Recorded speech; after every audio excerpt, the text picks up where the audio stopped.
What is going on, everybody? It is Dylan with DFS, bringing you a brand new video. Today's video going over the Monday Night Showdown on Draft Kings and Fanduel. If you haven't seen one of these videos before, what I basically do is just compare the prices on both sides, find some opportunities, and maybe you want to play Draft Kings tonight, maybe you want to play Fanduel, maybe you still play both.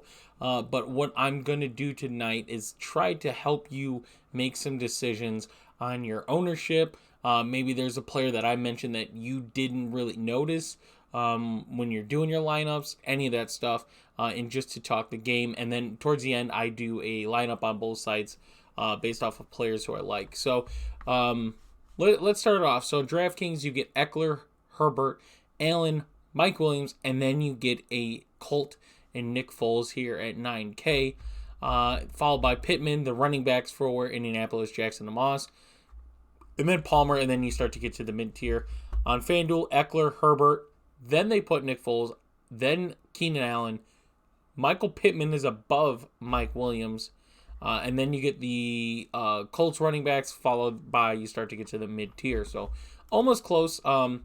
You get a discount on Mike Williams, I guess, and you're paying up for Michael Pittman on FanDuel versus DraftKings. So I usually like to start off by going over the value plays, which is where you pretty much win your contest, because in order to afford like your Austin Eckler tonight, your Justin Herbert, maybe your Keenan Allen, your Michael Pittmans, all those guys, the expensive ones, you can't play them all. It's impossible almost.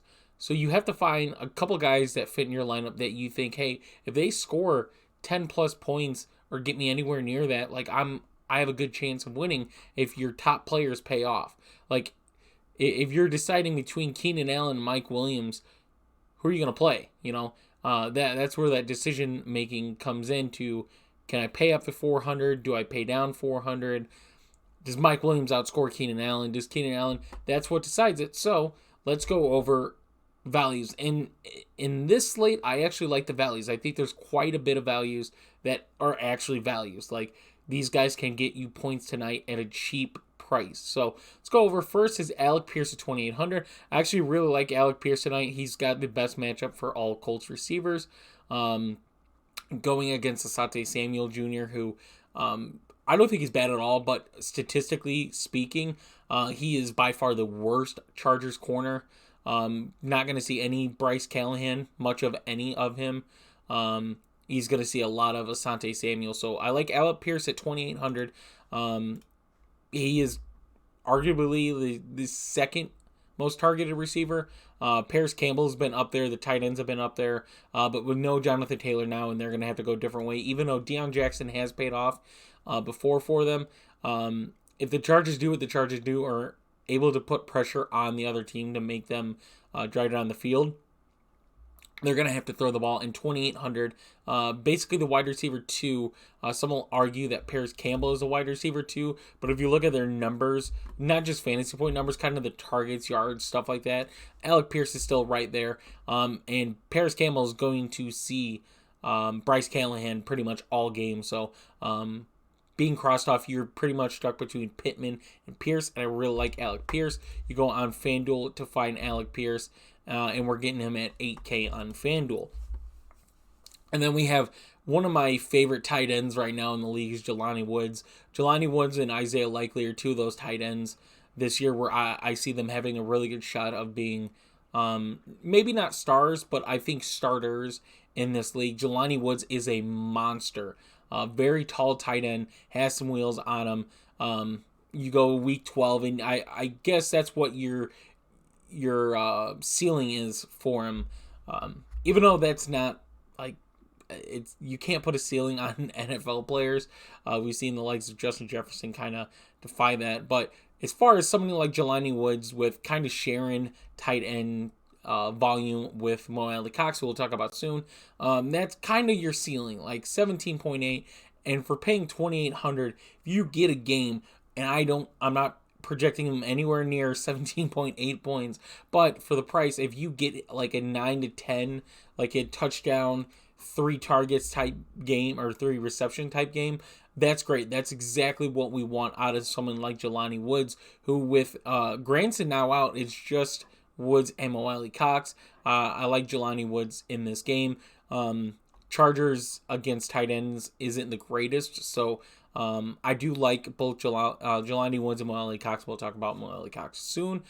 Doolin is there for me. I don't really like him, though. I like Alec Pierce. Like, if I'm paying down for a Colts wide receiver, Alec Pierce is there. Doolin is still there. I mean, it's not like he doesn't get just totally ignored. He does get some type of targets, as you can see. It's interesting to see because we are getting a quarterback change for the Colts in Nick Foles, who I don't believe, you could check me, but I don't believe we've seen him this season. I think it's been Ryan and Ellinger. So, Doolin at 26 is an option. He's just not anywhere near my favorite options for some of these guys. Like DeAndre Carter at 2,400 here. It's not really a huge upside for Chargers receivers, but someone like DeAndre Carter, who you look at his targets, and I mean, he's got at least 2 targets every game. Now, he had some duds, 2.6, 1, 1.5, 2.4. So it's not anything to say like, oh, DeAndre Carter is very slept on. He averages 7.5 fantasy points per game. Like, what are we not seeing? That's what you're seeing. So he's a 20.3 game guy and a 1.5 guy. That's boom or bust. But that's what you have to realize in a showdown slate. That's what you want. You want some exposure to somebody who could get you 20 fantasy points. Now, on the other hand, he gets you the 1, and then I don't want to say you're screwed, but it is pretty hard to cash in these lineups. DeAndre Carter, Doolin, Woods, all pretty much here. Jelani Woods on FanDuel, you get a huge discount compared to DraftKings, even though he is very cheap on DraftKings as well. And then we get Isaiah Spiller for the Chargers. Now, the interesting thing here is you get Josh Kelly at 52, Eckler at 11. There's no injuries. There's no anything like that. I do like Isaiah Spiller for the receiving game for him. But just being the RB3, it's very hard. I do think if one of the running backs were to get injured, then yes, he gets some volume in tonight's game. But unless that happens, Isaiah Spiller is really not on my watch. Another guy, value play in my opinion, is Donald Parham. If he is active and playing, I think he has opportunity for fantasy points. So we'll see what that brings tonight. 400, I think, is a very cheap play for someone like Donald Parham. Jared Leverett, I really like tonight. He's probably one of my favorite guys, and we'll talk about that soon. But he is someone to watch out for at 400. And then last but not least for me, down here on values, is Mo Cox at 200. I mentioned how much I like Jelani Woods. Obviously, you look at Mo Cox, and he doesn't get a lot of volume, but being 200 without Kyle Granson, he is going to, I would say, split snaps with Jelani Woods. I do like Jelani Woods more, though. But for $200, Mo Cox is definitely someone you have to watch out for. Someone to get in lineups to get a really heavy stack. I always give this example. If you put someone that's the minimum, the 200, you put them in your lineup, you go from 8,300 average per to 99. You can almost afford everyone at that point, but you need Mo Cox to pop off for you, and none of these mid-tier guys to outscore your high-scoring players there. So on FanDuel, you can find him down here at 6K, down on Parham here at 6,500. So that is who we're looking at for values, guys. Now let's go talk up the pay up. So Austin Eckler, I think just like everybody else, is more than likely going to be the high-stone captain tonight. The Colts secondary isn't bad. I'd say they're not great. Obviously, Stephon Gilmore, Isaiah Rodgers are playing very well. But the safety and linebackers just aren't there for the Colts. They're giving up a lot of yards, especially in the pass game, to running backs, and that is where Austin Eckler kills you. If you look at his rushing yards, Austin Eckler, not very good. That offensive line, not very efficient for him as far as yardage, but that's not where he gets his fantasy points from. He gets them from the receiving game here. 14 touchdowns so far this season for Eckler as well. So Eckler obviously being that number one option for me and a lot of other people. I do like him. I am playing him tonight. Justin Herbert against the Colts. We're getting Justin Herbert again with his healthy wide receivers. We're hoping to see improvement out of him. Last week against Tennessee, I think, was a shock to a lot of people. Tennessee's secondary has not been good at all this season. They've had some good games. Clearly, they have a good game against the Chargers, only allowing Herbert to throw 28 for 42, throws 300 yards with 2 interceptions, no passing touchdowns. A rougher matchup than Tennessee tonight, but maybe with the chemistry kind of growing, getting used to having your healthy wide receivers, all your weapons there, we see a good game out of Justin Herbert. I do like him, especially on DraftKings compared to FanDuel, because you're only paying up $500 more for Eckler. On DraftKings, it's $600, but that difference on DraftKings compared to FanDuel is a lot different. So not really looking at Nick Foles as much, just looking at the one quarterback. So going Eckler, Herbert, Allen are definitely the guys that I'm optioning tonight. I like Keenan Allen's matchup way more than I do like Mike Williams. The targets for Keenan Allen, as you can see right here, 14, 14, 9, is crazy. And you look at his fantasy points in his games too, 16, 21, 20, 15, 13.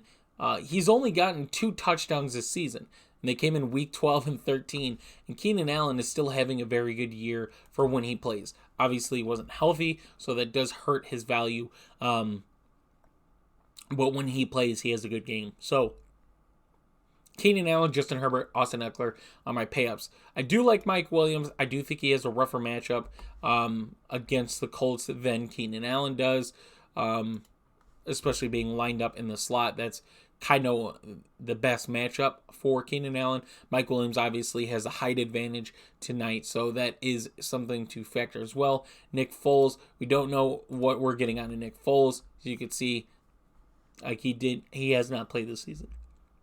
So, 9K Nick Foles, I don't know if I'm ready to attack that yet. I just like some of the weapons around him than him himself. Michael Pittman being one of them. I do think Michael Pittman has a good matchup tonight, 8,200. I just don't know if Michael Pittman, for the price that you're paying him, don't get me wrong, is up there in targets, and Nick Foles is probably going to rely on his number one guy tonight in this matchup. But paying for Michael Pittman's 8,200 for what he could produce versus Alec Pierce's 2,800 of what he could produce is the true question if you're going to afford Keenan Allen, Herbert, and Eckler in your lineup, who, to me, I want those guys in my lineup. And then we have the Colts running backs, where this is where a huge challenge comes in. And if you want to play a Colts running back, obviously Zach Moss out carries Deion Jackson, getting 24 to Jackson's 13 in that game. Obviously, you could see that Deion Jackson does get the receiving touchdown to also help him up.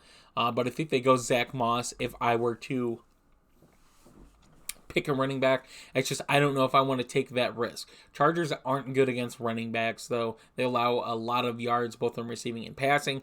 I just don't know if I want to take that risk of deciding if Zach Moss or Deion Jackson is going to be that RB1.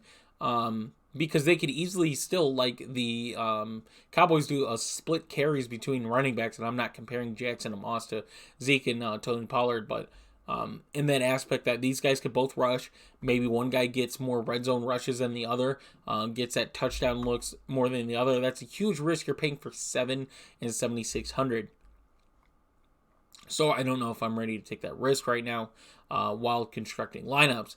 Josh Palmer at 6,400. Yet again, a rougher matchup. Probably going to see more Stephon Gilmore and Rodgers than anybody else. At 6,400, I don't know if I really want to pay up for that. Paris Campbell, I mentioned, he has the worst matchup for all Colts receivers. Going to see Bryce Callahan, who's having a very, very good season this year. Just not ready to go against that. Obviously, you don't want to totally fade him in 150 lineups, but your exposure to him should be lower than most. Josh Kelly here at 5,200. I mentioned I think he is a good play. Obviously, his carries are there for a backup running back. I mean, his fantasy points aren't terrible, and if anything were to happen to Eckler, and we don't ever project injuries or predict injuries, you just don't do that. It's not smart. It's not safe to do. I just don't like it. But if something were to happen, then he obviously becomes an RB1 at 5,200 in a good matchup. He gets that volume. Gerald Everett, I mentioned, is probably one of my favorite mid-tier price guys. 4,800 going against the Colts linebackers who allow a decent amount of points to tight ends, especially as of late. And Gerald Everett gets volume. Like, if you look at his last 3 weeks on the screen here, 20 targets in the last 3 weeks. That's almost 7 targets a game. His yardage obviously isn't where you'd like it. And yet again, like Keenan Allen, only 2 touchdowns on the year. But I do think this is a game for Gerald Everett. Then we go to defenses and kickers. The Chargers defense at 4,600. Here, we all know how bad the Colts offensive line has been. That defense still has weapons. You know, they still have Khalil Mack playing, Bryce Callahan there, Derwin James. They have names still on that defense. I do like the defense just because of how bad the Colts offense can look at times. And I don't want to hear the Colts scored 36 points, because you know who did score the 36 points for the Colts? Their defense. That's what got them the points. Any defense that allows 39 points, 39 actual points, and gets you 23 fantasy points, that is the reason the Colts scored so many points. 2 interceptions, defensive recovery, 2 defensive touchdowns, 7 sacks. That defense did everything to win the Colts a game, and they still lost. And it wasn't because the defense allowed 39 points. They give up all the yardage. That's just how the NFL defenses work. That's how you play smart football. When you're up 30 points, you let the other team kill the clock by throwing short, getting up that yardage. Don't give up anything quick, touchdowns, anything like that. Obviously, that didn't happen, and you saw Dalvin Cook break off for a big touchdown run. But the Colts defense is playable. Like, it's their offense that hurts their defense, in my opinion. Their offense hurts their defense. Their defense is really good. I like their defense. Missing the captain on the defense is huge, but their defensive line has very good weapons. Their their corners are very good. The safeties is questionable. Missing your linebacker. Like, the Colts defense is still very good. I like the Colts defense. I like the Chargers defense. We could easily see a Chargers who go for it on 4th down, which we all know they do. They will continue to do it. I don't think it's bad either. I don't think it's bad, but they do it. That's how they play. They calculate it. They use analytics. They put that into their play calling. So I think both defenses are playable. Like, if the Colts could stop them on 4th down, get some turnovers, don't allow field goals, stuff like that, because the Chargers go for it, then yes, both defenses are very playable tonight, and their prices aren't bad. To go for that kickers as well is playable. McLaughlin is probably the guy that I want to go for more than I want to go for Dicker. And the reason I don't want to go for Cameron Dicker is just because of what the Chargers do on 4th down. Yes, they will kick the ball. Obviously, they want points. But they put a lot of analytics into how they determine if they're going to kick a field goal, if they're going to punt, or if they're going to go for it. So McLaughlin is the guy that I want to go to. So to compare those guys that we just talked about recently on prices, Chargers defense all the way up to 9K. McLaughlin up to 95. So I think FanDuel kind of realizes that as well. 95 for McLaughlin. Gerald Everett at 85. And the Colts defense at 85. So those are the last bit of pieces. So now let's go and construct our lineup. Let's find who we want. So as a cheap play, I want Gerald Everett. As another cheap play, I want Alec Pierce. And let's say we want one more cheap play and we want Jelani Woods. I like those guys. I think they're very good value guys. So let's go to our captain. Let's put Eckler in and see if we can do it. And we can. We have money left over. We have 29. So if we wanted to upgrade, we could. Does that mean we have to upgrade just because we have that money? No. If you think Alec Pierce, Jelani Woods, Gerald Everett are going to outscore Michael Pittman, Zach Moss, Nick Foles, Mike Williams, I'm not saying that it is, but let's say for the price that you're paying for these guys to afford your Herbert, Allen, and Eckler, that these guys' price per point is better, then yes, go for it. Leave that money on the table. It's not a bad thing to ever leave money on a showdown on the table. If you're doing a main slate, yes, you want to use as much money as you can. You want to get as much top talent as you can. You want to get your guys in your lineup. So now let's go to FanDuel and see if we could do it as well. So let's try to see if we can captain Eckler. I think it might be a little more difficult on FanDuel than DraftKings, but we will see what we could do. So let's put Alec Pierce. Let's put Gerald Everett. So we have 13-5.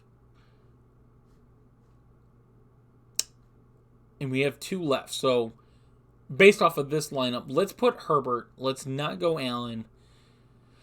And we are left with quite a bit. So let's put McLaughlin in there. So we have 1 Colts receiver. We have Herbert. We have Everett. We have Eckler. We don't have Keenan Allen or Mike Williams in the lineup, which is scary. But we do have Everett and Eckler. Eckler obviously being the big touchdown guy, but not having Allen and Williams is very scary for having Justin Herbert as well. So, yet again, these are just examples. I do like this DraftKings lineup, though, because I am able to afford Keenan Allen, Eckler, and Herbert. But yet again, that is just an example. So I hope you guys did enjoy the video. If you did, please leave a like and subscribe. And I will see you guys in the next one.